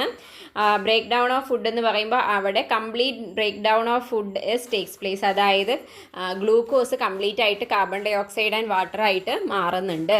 ഇവിടെയാണെങ്കിലോ ഇൻകംപ്ലീറ്റ് ബ്രേക്ക് ഡൗൺ ഓഫ് ഫുഡാണ് നടക്കുന്നത്. അതായത് അവിടെ ലാക്റ്റിക് ആസിഡും അതുപോലെ ആൽക്കഹോളും ഒക്കെയാണ് ഫോം ചെയ്യുന്നത് അല്ലേ അനേറോബിക് റെസ്പിറേഷനിൽ. അതുകൊണ്ടാണ് അങ്ങനെ പറയുന്നത്. പിന്നെ എൻ പ്രോഡക്ട്സ് എന്ന് പറയുമ്പോൾ ഇവിടെ കാർബൺ ഡൈ ഓക്സൈഡും വാട്ടറുമാണ്, അനേറോബിക്കിൽ ആൽക്കഹോളും അതേപോലെ കാർബൺ ഡൈ ഓക്സൈഡും ഒക്കെയാണ് വരുന്നത്. പിന്നെ എമൗണ്ട് ഓഫ് എനർജി എന്ന് പറയുമ്പോൾ എയറോബിക്കിൽ large amount of energy release ആവുന്നുണ്ട്. പിന്നെ അനേറോബിക് ആണെങ്കിൽ a very small amount of energy മാത്രമാണ് റിലീസ് ആവുന്നുള്ളൂ. ഓക്കെ, സോ ഇത്തരത്തിലുള്ള വ്യത്യാസങ്ങളൊക്കെ അതിൽ ഉണ്ട്. അപ്പോൾ നോർമൽ റെസ്പിറേഷനും എയറോബിക് റെസ്പിറേഷനും അനേറോബിക് റെസ്പിറേഷനും തമ്മിലുള്ള കമ്പാരിസൺ ചോദിക്കുമ്പോൾ നമുക്ക് ഈ പോയിൻ്റൊക്കെ എഴുതാൻ വേണ്ടിയിട്ട് പറ്റും. ഇവിടെ ലാർജ് എമൗണ്ട് ഓഫ് എനർജി എന്നുള്ളിടത്ത് നമുക്ക് കൃത്യമായിട്ട് വേണമെങ്കിൽ 30 ATP അതേപോലെ 2 ATP എന്നൊക്കെ മെൻഷൻ ചെയ്ത് കൊടുക്കാവുന്നതാണ്. എയറോബിക് റെസ്പിറേഷനെ അനേറോബിക് റെസ്പിറേഷനെ കുറിച്ച് ഇവിടെ തന്നെ പറയുന്നുണ്ട്. All animals including human beings and plants use oxygen four cellular respiration. Such type of respiration is called aerobic respiration. But in some bacteria and yeast, respiration takes place without oxygen. Such type of respiration is called anaerobic respiration. നമ്മുടെ പറഞ്ഞ കാര്യങ്ങൾ തന്നെ കൃത്യമായിട്ട് point ആയിട്ട് അവിടെ കൊടുത്തിട്ടുണ്ട്. ഇനി നമ്മുടെ ഡെയിലി ലൈഫിൽ ചില സമയത്ത് നമുക്ക് ഈ അനേറോബിക് റെസ്പിറേഷൻ ബെനിഫിഷ്യലായിട്ട് യൂസ്ഫുൾ ആയിട്ട് വരുന്നുണ്ട്. അത്തരത്തിലുള്ള 2 സിറ്റുവേഷനാണ് ഇവിടെ കൊടുത്തിരിക്കുന്നത്. ഈസ്റ്റ്, അതായത് നമ്മുടെ മാവൊക്കെ പൊങ്ങാൻ വേണ്ടിയിട്ട് നമ്മൾ ഈസ്റ്റ് ആഡ് ചെയ്യുന്നത്, അതേപോലെ കേട് ഉണ്ടാവാൻ വേണ്ടിയിട്ട് മിൽക്കിൽ നമ്മൾ എന്ത് ചെയ്യും, കുറച്ച് കേട് എക്സ്ട്രാ ആഡ് ചെയ്യും അല്ലേ, കുറച്ച് കേട് നമ്മൾ ഓൾറെഡി കേടായിട്ടുള്ളത് പാലിലേക്ക് ആഡ് ചെയ്യുമ്പോഴാണ് അത് ഫുള്ള് കേടായി മാറുന്നത്. അപ്പോൾ നമ്മൾ അവിടെ എന്താ ചെയ്യുന്നത്, ഇവിടെ ഇപ്പോൾ കേടിലാണെങ്കിൽ ഈ ലാക്ടോബാസിലസ് ബാക്ടീരിയാസ് ആണ് പാലിനെ തൈരാക്കുന്നത്. അതായത് നമ്മൾ അവിടെ കണ്ടു അത് ഫെർമെൻറ്റേഷൻ നടത്തിയിട്ട്, അതായത് അതവിടെ റെസ്പിറേഷൻ നടത്തുമ്പോൾ അവിടെ ആൽക്കഹോൾ ഉണ്ടാകുന്നു. ഈ ആൽക്കഹോളാണ് പാലിനെ എന്താക്കുന്നത്, പുളിപ്പിച്ച് തൈരാക്കുന്നത്. അതേപോലെ ഈസ്റ്റ് ആണെങ്കിലും അവിടെ എന്ത് ഉണ്ടാക്കുന്നുണ്ട്, കാർബൺ ഡൈ ഓക്സൈഡും ആൽക്കഹോളും ഒക്കെ പ്രൊഡ്യൂസ് ചെയ്യുന്നുണ്ട് അല്ലേ. അപ്പോൾ അതാണ് നമ്മൾ മാവിൽ ഈസ്റ്റ് ചേർത്ത് ഇങ്ങനെ ബ്രെഡൊക്കെ ഉണ്ടാക്കാൻ അങ്ങനെയൊക്കെ മാവ് ഇങ്ങനെ ഈസ്റ്റൊക്കെ ചേർത്ത് നമ്മളിങ്ങനെ മിക്സ് ചെയ്ത് വെക്കുമ്പോൾ അതിങ്ങനെ പൊങ്ങി വരും. അതങ്ങനെ പൊങ്ങി വരാനുള്ള കാരണം എന്താ, അതിലുണ്ടാകുന്ന കാർബൺ ഡൈ ഓക്സൈഡ് ഗ്യാസ് കാരണമാണ് അതങ്ങനെ പൊങ്ങി വന്നിട്ട് ഭയങ്കര സോഫ്റ്റായിട്ട് മാറുന്നത്. അപ്പോൾ അതൊക്കെ നമുക്ക് ഈ അനൈറോബിക് റെസ്പിറേഷൻ്റെ യൂസ്ഫുൾ ആയിട്ടുള്ള കാര്യങ്ങളാണ്, പോയിന്റുകളാണ്. പിന്നെ നമുക്ക് പറയാവുന്ന മറ്റു ചില സിറ്റുവേഷനാണ് ഈ ബിയർ, വൈന്, അതുപോലെയുള്ള ആൽക്കഹോൾ സാധനങ്ങളൊക്കെ ഉണ്ടാക്കാൻ അതിനൊക്കെ. അതേപോലെ തന്നെ യോഗേർട്ട്, അങ്ങനെ പാലിൻ്റെ എല്ലാ മിൽക്കിൻ്റെ എല്ലാ വെറൈറ്റീസും അതൊക്കെ നമുക്ക് ഇതിന് എക്സാമ്പിളായിട്ട് പറയാം കേട്ടോ. പിന്നെ നോക്കൂ, അടുത്തൊരു ഇമ്പോർട്ടൻ്റ് ആയിട്ടുള്ള ക്വസ്റ്റ്യൻ ആണ് ഇവിടെ കൊടുത്തിരിക്കുന്നത്. Anaerobic respiration takes place in human beings. നമ്മുടെ ശരീരത്തിൽ അനൈറോബിക് റെസ്പിറേഷൻ നടക്കുന്നുണ്ടോ എന്നുള്ളതാണ്. നമ്മൾ ഇല്ലയെന്ന് വിചാരിക്കും, പക്ഷേ ചില സിറ്റുവേഷനിൽ നടക്കുന്നുണ്ട്. സോ അതെവിടെയാണെന്ന് നമുക്ക് നോക്കാം. നോക്കൂ, അതിൻ്റെ ആൻസർ നോക്കൂ. Yes, anaerobic respiration takes place in human beings. നടക്കുന്നുണ്ട്. എവിടെയാണ്? In muscles during intense physical activity. അതായത് നമ്മൾ കൂടുതലായിട്ട് ഫിസിക്കൽ ആക്ടിവിറ്റി ചെയ്യുന്ന സമയത്ത് നമ്മുടെ മസിൽ സെൽസിന് എന്താവശ്യം വരും? കൂടുതൽ എനർജി ആവശ്യമാണ്. കൂടുതൽ എനർജി ആവശ്യമാകണമെങ്കിൽ കൂടുതൽ ഗ്ലൂക്കോസ് എന്ത് ചെയ്യണം? ബ്രേക്ക് ഡൗൺ ചെയ്യണം. കൂടുതൽ ഗ്ലൂക്കോസ് ബ്രേക്ക് ഡൗൺ ചെയ്യണമെങ്കിൽ കൂടുതൽ ഓക്സിജൻ ആവശ്യമുണ്ട്. അപ്പം നമ്മുടെ ഒരു നോർമൽ റെസ്പിറേറ്ററി സിസ്റ്റത്തിൽ നിന്ന് ആവശ്യത്തിന് ഓക്സിജൻ കിട്ടാത്ത സമയത്ത് എന്ത് സംഭവിക്കും? Muscles break down glucose to produce energy but without oxygen. അപ്പോൾ ഗ്ലൂക്കോസ് എന്ത് ചെയ്യും? ഓക്സിജൻ ഇല്ലാതെ തന്നെ ബ്രേക്ക് ഡൗൺ ചെയ്തിട്ട് പെട്ടെന്ന് എനർജി ഉണ്ടാവണം, ATP പ്രൊഡ്യൂസ് ചെയ്യണം അല്ലേ. അപ്പോൾ ഓക്സിജനെ വെയിറ്റ് ചെയ്തിരിക്കാൻ സമയമില്ലാത്തതുകൊണ്ട് ഗ്ലൂക്കോസ് തന്നെ എന്ത് ചെയ്യും? ബ്രേക്ക് ഡൗൺ ചെയ്തിട്ട് ATP പ്രൊഡ്യൂസ് ചെയ്യും. എന്നിട്ട് അത് എന്തായിട്ട് മാറും? നമ്മൾ നേരത്തെ അനൈറോബിക്കിൽ പറഞ്ഞതുപോലെ തന്നെ ലാക്റ്റിക് ആസിഡായിട്ട് കൺവേർട്ട് ചെയ്യും. അപ്പോൾ അങ്ങനെ ഇരിക്കുന്ന സമയത്ത് അതാണ് നമ്മളെന്തെങ്കിലും എക്സസൈസ് ചെയ്യുക, അല്ലെങ്കിൽ ഒരു മസിലിന് സ്ട്രെയിൻ വരുന്ന പോലെ ഓടുക, അങ്ങനെയൊക്കെ ചെയ്താൽ നമുക്ക് മസിൽ ക്രാംസ് വരും, മസിലിന് വേദന വരും, അങ്ങനെയൊക്കെ ചെയ്യില്ലേ. അതെന്തുകൊണ്ടാണ്? ഈ ഒരു ലാക്റ്റിക് ആസിഡ് നമ്മുടെ മസിൽ സെൽസിൽ പ്രൊഡ്യൂസ് ചെയ്യണം കൊണ്ടാണ് അങ്ങനെ വരുന്നത്. ഇനി അതിനുശേഷം ഇപ്പോൾ ഈ ലാക്റ്റിക് ആസിഡ് അതുപോലെ നമ്മുടെ ബോഡിയിൽ ഇരിക്കില്ല. പകരം നമ്മൾ റെസ്റ്റ് ചെയ്യണ സമയത്ത്, അല്ലെങ്കിൽ നമ്മുടെ ഒരു ചൂടാവുന്ന സമയത്ത്, നമ്മുടെ ബോഡി ഒരു നോർമൽ സിറ്റുവേഷനിലേക്ക് വരുന്ന സമയത്ത് ബ്ലഡ് ഫ്ലോ കൂടും. ആ ബ്ലഡ് ഫ്ലോ കൂടുമ്പോൾ എന്ത് ചെയ്യും? ഓക്സിജനൊക്കെ കിട്ടുമ്പം ഈ ലാക്റ്റിക് ആസിഡ് വീണ്ടും ബ്രേക്ക് ഡൗൺ ചെയ്തിട്ട് കാർബൺ ഡൈ ഓക്സൈഡും വാട്ടറും ആയിട്ട് മാറും. ഓക്കെ, അപ്പോൾ ഈ അനൈറോബിക് റെസ്പിറേഷൻ നമ്മുടെ മസിൽ സെൽസിൽ നടക്കുന്നുണ്ട്. ഓക്കെ, സോ ഇപ്പോൾ നമ്മൾ റെസ്പിറേഷൻ്റെ ഏകദേശം എല്ലാ ഭാഗങ്ങളും ഡിസ്കസ് ചെയ്ത് കഴിഞ്ഞു. അപ്പോൾ now you understood that how energy is produced from glucose. എങ്ങനെയാണ് ഗ്ലൂക്കോസിൽ നിന്ന് എനർജി ഉണ്ടാവുന്നതെന്ന് പഠിച്ചു. ദെൻ അതിന് റിസൾട്ടായിട്ട് എന്തുണ്ടാവുന്നുണ്ട്? സെവറൽ ബൈ പ്രോഡക്ട്സ് ഉണ്ടാവുന്നുണ്ട്. സോ അങ്ങനെ വേസ്റ്റ് മെറ്റീരിയൽ ഉണ്ടാകുമ്പോൾ അത് നമ്മുടെ ബോഡിയുടെ ഒരു ഹോമിയോസ്റ്റാസിന്, അതായത് ഒരു ബാലൻസിനെ ബാധിക്കും. അത് വേസ്റ്റ് ആയിട്ട് നമുക്ക് കൺസിഡർ ചെയ്യാം. അപ്പോൾ അങ്ങനെയുള്ള വേസ്റ്റുകളെ, the process of removal of such waste material from the body is called excretion. അതിനെ നമ്മുടെ ശരീരത്തിൽ നിന്ന് ഒഴിവാക്കുന്ന പ്രോസസ്സിനെയാണ് എക്സ്ക്രീഷൻ എന്ന് പറയുന്നത്. അപ്പോൾ which are the major excretory substance in our body എന്ന് ചോദിച്ചാൽ നമുക്ക് ഏതൊക്കെ പറയാം? ഏതൊക്കെയാണ് നമ്മുടെ ബോഡിയിൽ എക്സ്ക്രീറ്ററി സബ്സ്റ്റൻസ്? ഒന്ന് നമ്മളിപ്പോൾ പറഞ്ഞുകൊണ്ടിരുന്ന കാർബൺ ഡൈ ഓക്സൈഡ് ആണ് അല്ലേ. കാർബൺ ഡൈ ഓക്സൈഡ്, യൂറിയ, പിന്നെ എക്സസ് വാട്ടർ, അതൊക്കെ നമ്മുടെ ബോഡിയിലെ എക്സ്ക്രീറ്ററി സബ്സ്റ്റൻസുകളാണ്. ഇനി ഇവിടെ ഒരു ക്വസ്റ്റ്യൻ കൂടി കൊടുത്തിട്ടുണ്ട്. ഇനി കാർബൺ ഡൈ ഓക്സൈഡ് കറക്റ്റ് ടൈമിൽ എലിമിനേറ്റ് ചെയ്തില്ലെങ്കിൽ അതെങ്ങനെ നമ്മുടെ ബോഡീനെ അഡ്വേഴ്സ്ലി എഫക്റ്റ് ചെയ്യും? അതായത് കാർബൺ ഡൈ ഓക്സൈഡ് നമ്മുടെ ബോഡിയിൽ തന്നെ ആവശ്യത്തിലധികം നിൽക്കുകയാണെന്നുണ്ടെങ്കിൽ അത് നമ്മുടെ ബോഡീനെ എങ്ങനെ എഫക്റ്റ് ചെയ്യുന്നതാണ് ചോദിച്ചിരിക്കുന്നത്. സോ അതിൻ്റെ ഒരു ഇത് നോക്കാം, അതിൻ്റെ ആൻസർ ഒന്ന് നോക്കാം. നോക്കൂ, if body cannot eliminate carbon dioxide efficiently it disrupt the body's acid base balance and can reduce body's ability to carry oxygen.